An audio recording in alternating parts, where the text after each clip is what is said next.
Hello again, Travis Semlinger here, coming to you from Progressive Coaching, located in Zurich, Switzerland.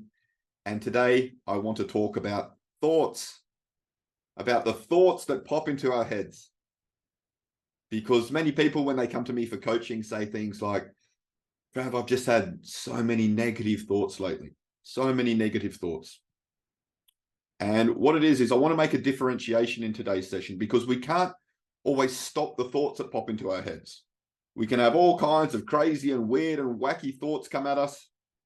And if everybody acted on all the thoughts that popped into their heads, can you imagine the state of the world?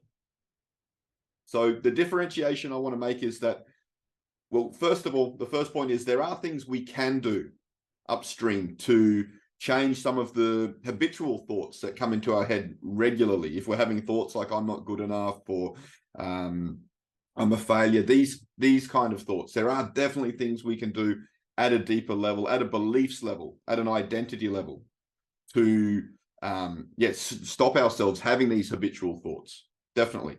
But that's not, and you can look on the channel, I've got a whole playlist on limiting beliefs that will start to give you some insights there, so you can check that out if that is a topic that is of interest to you. But the differentiation I want to make in today's session is that while we can't always stop the thoughts that pop into our head, we can choose which thoughts to engage and which thoughts to believe. I like to think of it as like a metaphor of a car, the clutch on a car. So the thoughts come into our head, we can choose which thoughts we actually engage. Because the key point I want to make in today's session is that thoughts are not facts. Thoughts are not facts, but if we treat every thought that pops into our head as a fact, and especially considering most people have a negative bias because our brains are, there to survive, not as a happiness machine. So they have through years of evolution, they still have a bias towards threat. So they're always on the lookout for threat.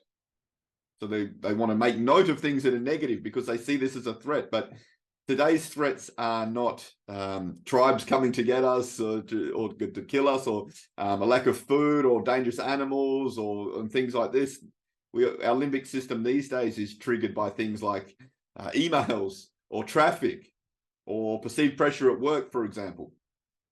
Then we can trigger this negative bias response, negative thoughts, always on the lookout for threat, worst case situation, worst case scenarios sort of playing in our mind. But thoughts are not facts. That is the key message for today's session. Choose very wisely the thoughts that you do engage. One technique you can do is ask, is this thought actually true? Is this thought helping me or hurting me? And if it's hurting me, what is a more accurate thought that would help me to achieve my desired outcome? That's it for today's session. Thoughts are not facts. Just wanted to bring that across to some people that might need to hear these words this morning. Apart from that, please don't forget to give the video a like and subscribe so that more people can benefit from the content. And as always, enjoy the rest of your day. Cheers.